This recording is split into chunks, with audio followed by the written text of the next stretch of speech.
friends. February the 11th, Saturday. We're burning, gotta get away from the fire. We're burning some of the wood, the trees that we cut down. I'll show you what we're doing. That's a loud airplane. This weekend is my birthday weekend. Valentine's Day, I'm gonna be 53, woo! So we take a 4-day weekend, we're gonna hang out. And what are we gonna do? We're gonna work around the house. This was what we like to do. But we're gonna be burning and cutting up some more of this brush. This morning we were able to go to our local community and dump a lot of the brush, so we have less. But today we're just gonna be hanging out, mowing the lawn, checking the garden. The carrots are getting really close to being ready for harvest. Ooh, that's hot, let me move away. So Rochelle and I are just gonna be hanging around the house and doing things. So why don't you join us? We'll have fun.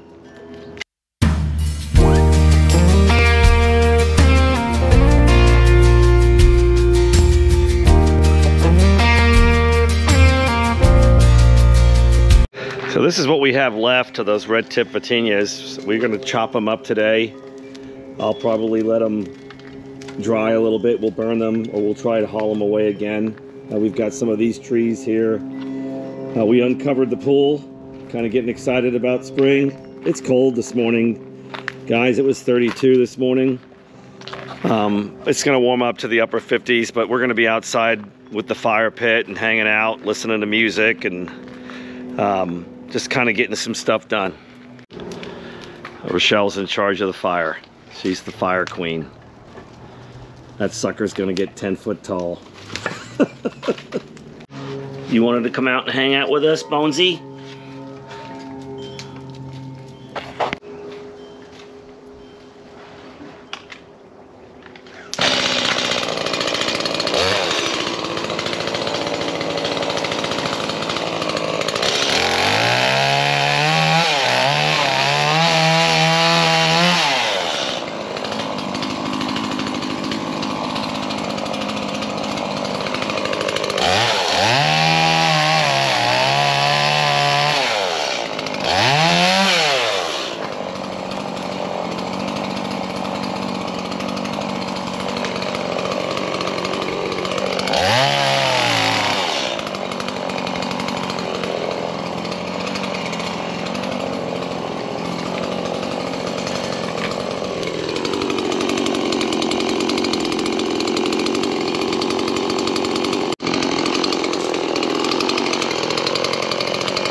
So many trees go down, crazy. We're just gonna have to do our best a little bit every weekend to try to get everything kind of broken down.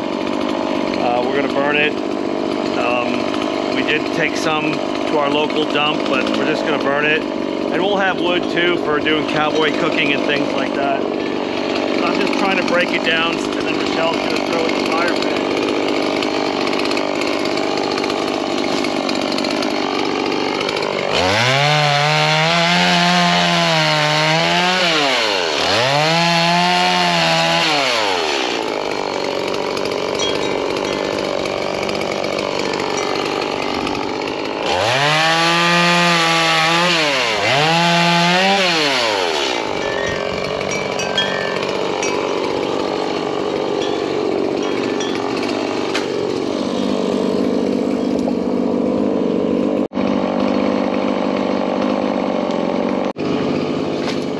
Bunch of slackers, get to work. That includes you too, Bonesy.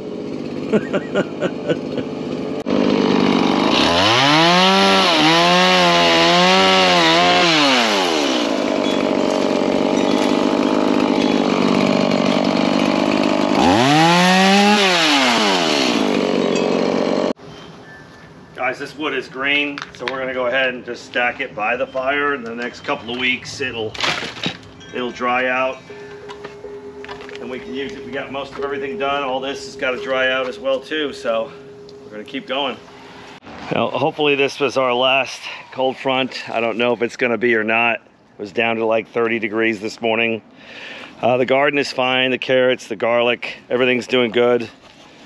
The garlic, we have some greens, more garlic over here. The snow peas are climbing the fence. What are you doing, Bonesy? Oh well, he's eating grass. But no, look, the elephant garlic is amazing.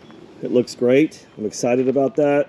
Carrots, I think we're gonna be harvesting these in 2 or 3 weeks before we plant our spring garden. Onions, doing good despite the cold. And we've got more onions over here and a couple of 2-3 cabbages. I covered everything in here. This is the sugar cane. Yeah, I'm having a 50-year-old moment. I'll be 53 this Valentine's Day, so. But no, things are good, guys. We just wanted to hang out with you and say hello and let you know that we're still we're still around. We're not filming very much because it's kind of off season and we're not really traveling. But we're just doing stuff in the yard and just trying to catch up with this freeze that we had. So we're just going to continue to move forward and do stuff around the house.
That's one hard-working woman right there. Smart, beautiful. She can move mountains.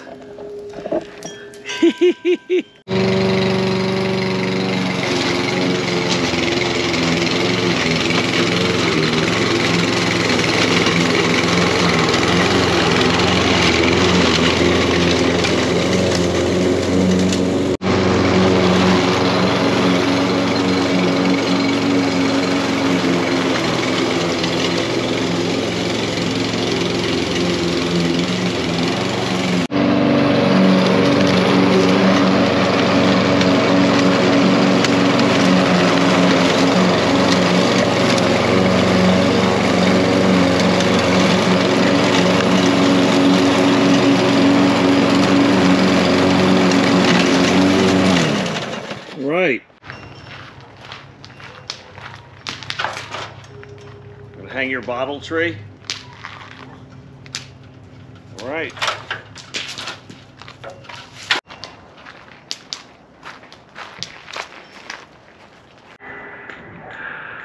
I'll cut that branch.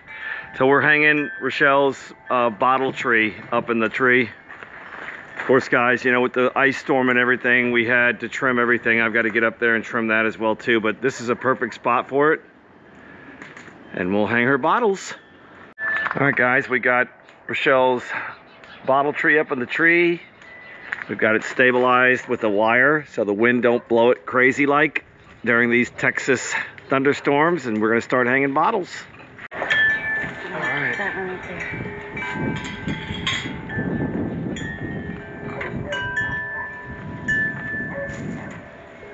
Where do you want it? Other side? Anywhere, yeah, let's try and dot them. Okay. I know you're going to tell me everywhere you want these, so.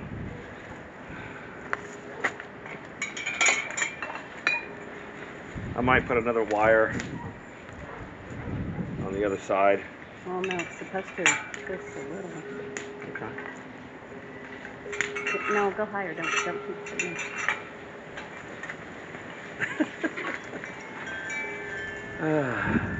Yellow? Yeller? Here's a yeller.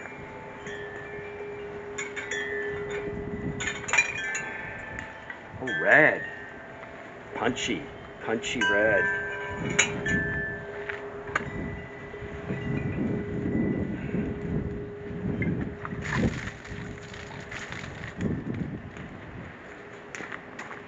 Right.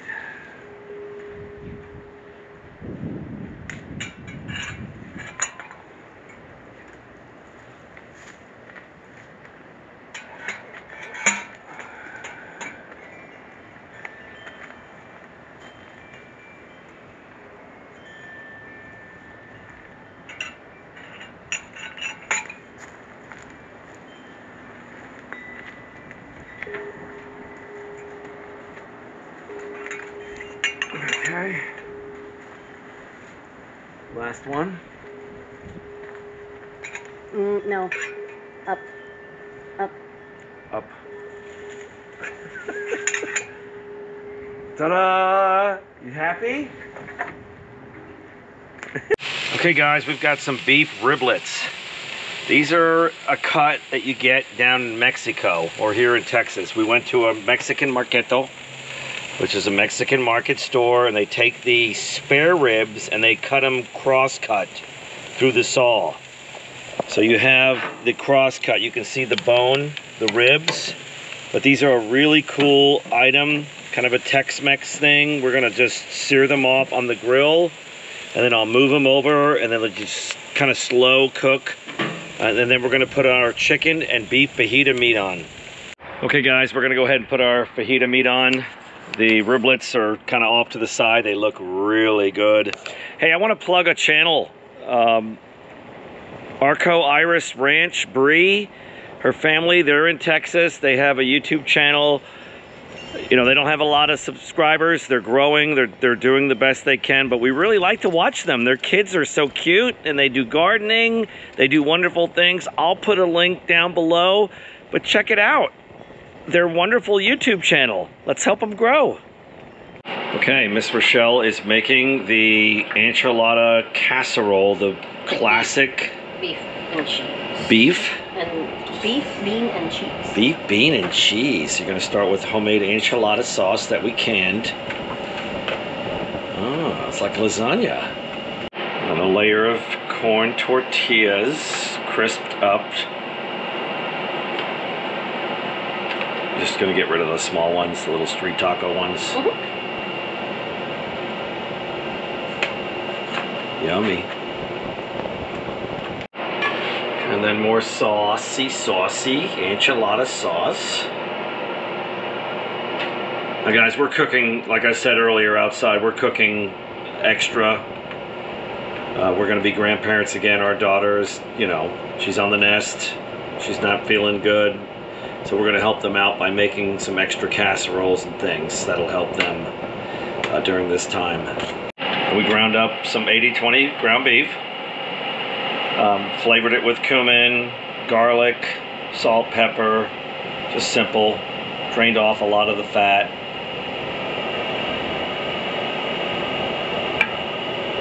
And it's good. Next, some cheddar cheese. What would an enchilada be without cheese? Yeah. Oops. A little more sauce. Layer number 2. More enchilada sauce. We're layering like a lasagna. And now some more beef taco mix that we made. All right, I gotta go out to the grill and check the chicken and the beef. Miss Rochelle's gonna continue. Oh, she's putting refried beans. A layer of refried beans. Yummy.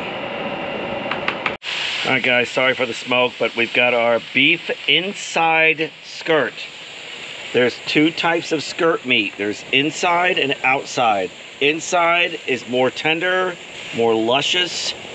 So we spent a little more money on that. That is cooking. We're gonna cook it to medium rare, let it rest, and then slice. We've got our chicken breast that we marinated with our sazon, which is a spice that you get from a Mexican market, cumin, garlic, salt and pepper, and then we've got our cross-cut Mexican ribs that are cooking over there, kind of smoking. So we're gonna get this done and send that chicken into Miss Rochelle, and she's gonna make her chicken hatch chili blanco white cheese enchilada casserole. Woohoo! Alright guys, the chicken fajita meat came out really great. I'm gonna go ahead and slice it for Miss Rochelle. She's gonna make her chicken, spinach, ricotta, and black olive enchilada casserole, and it's delicious. So let's just cut up this chicken for her. Ooh, it's hot.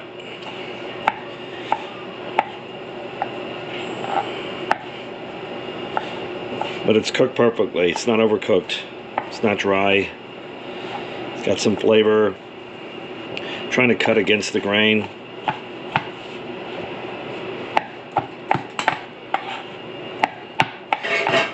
Guys, when you have time during the weekends, meal prep. You know, cook some casseroles, cook some meals, so during the weekday when you're busy, you can just pop something like this in the oven, reheat it, and save yourself some time, but have a good quality meal. All right, green chili chicken enchiladas with spinach, black olives, and we decided to do a ricotta. We'll probably sprinkle a little mozzarella in there as well too. Always layer the bottom with your sauce first. And that's the hatch chili salsa, enchilada sauce. Oh, yeah, we roasted a lot of hatch chilies. When is hatch chili season? Isn't that coming up soon here in March? I think March, April. We'll get a case of hot hatch chilies and we'll roast them up and we'll make all kinds of cool things. Do a layer of corn tortillas. So guys, we're kind of like doing like a lasagna, but it's an enchilada casserole. So we're using Mexican ingredients. It's really tasty. And we're gonna share it with the kids. Help them out a little bit. New grandchild coming on the way, very excited. So if we can prepare some casseroles and some foods and stuff for them, then hey, that's what we're gonna do. So Rochelle put a little bit of ricotta cheese. Some people call it ricotta. I call it ricotta because I'm Italian. My mom was Italian, God rest her soul. She taught me how to cook. We mix a little milk, you can mix a little egg, just kind of thin it out a little bit, give it a little consistency. Spinach, and then black olives. Oh, so good. I wanted to go ahead and put the fajita meat, the beef fajita meat in the pan, just to kind of give it a sear. So we're going to sear it off. It's still medium rare, but I want to get some happy, crispy crunchies on the outside of it. Now, what are you putting on there? Some mozzarella cheese? Just a little mozzarella, just to add a little. Nice. Some more hatch salsa, some tortillas, and we're on the second layer. All right, lots of spinach. Spinach, black olives, and now more ricotta. And the dogs are circling the wagons because they want a treat. You want a treat? Come on, get out. That looks really good. Hey guys, we're doing some baby back ribs too. The enchilada casseroles are in the oven. I'm just kind of prepping the ribs, as you can see. But I want to show you what I like to do. I like to take a knife. I like to go down the bone right here. See that membrane, that silver skin? And I'll grab a paper towel. I'll grab it, and then I'll peel it down, all the way down the ribs. Get rid of that silver skin, that membrane, because that makes everything kind of tough. But that's what I'm going to work on, and then I'm going to season it. And we're not going to cook this until tomorrow. We're going to put it on the smoker. So this weekend, guys, we're just doing a bunch of cooking so we can help our daughter and son-in-law as they are busy with new baby coming and stuff like that. So we're going to go ahead and just cook all weekend, and we're going to have a blast. And guys, we are going to use Miss Lippy's Pork and Good. And I'll probably use some of Miss Lippy's swamp mix as well too. So we're going to season up these baby back ribs, these loin back ribs with Miss Lippy's Pork and Good. And we're also going to use Miss Lippy's swamp mix. And we just recently ordered her hand salve for pain, and it's helped my arthritis a lot. And she even threw in a nice gift for Miss Rochelle for the lip balm. Mm-hmm. Lippy feels good. And we love it, right, Rochelle? Yes. So I always recommend that you marinate your ribs at least 24 hours. So I'm just going to put the foil on here. We've got Miss Lippy's rub. We're just going to let it sit all night, and then we'll take it to the smoker tomorrow. So. And we've got the enchilada casseroles in the fridge. And we'll show you guys when we pull them out. Looking good. Okay guys, I'm making my potato salad that I learned from my mother. Kind of German heritage recipe, but this is also a southern recipe. My mom is from Mississippi, Natchez, Mississippi. Natchez, Mississippi. And so I boil my potatoes. Now also when I'm preparing my potatoes, I put lemon in it. So like when you cut off the ends of a lemon, you put that in there. And you could even boil the lemon ends with it. And then about midway through, I also put in a few eggs. Hard-boiled eggs in our southern potato salad. All right, let's make some tater salad. All right. All right, guys, we're getting the enchilada casseroles out of the oven. We got too many things going on at once. We got so much going on, but that's all right. Look at that. Is that pretty or what? And then here is the spinach, the white enchilada casserole. Guys, these are like lasagnas. You can cut into them, and they have all the flavor like a lasagna, but they're Spanish, they're Mexican. So we've got our enchilada casseroles that we're going to share with our kids. So we had a busy day. Yeah. Hey guys, to be continued. As you may hear, I am not feeling so well. Allergies. I'm assuming allergies. I've got a specialist appointment next week to figure out what's going on, because I'll tell you, over this last year to 2 years, I have really, whatever it is in the environment or temperatures or something like that, it's really gotten me down. So yeah. To be continued. I started my potato salad. Actually, my potato salad, I usually like to put like my spices and things like that in. A lot of pickles. And let it marinate. Yeah. And then tomorrow we will finish off the product. So we're just hanging out. We're having a 4-day weekend. It's my birthday on Valentine's Day. So we're just gonna, oops, that means it's ready. We're just gonna bring you guys along with us, just kind of hang out. And we appreciate you guys. God bless. Until next time, we'll continue the video this weekend. Have a great day.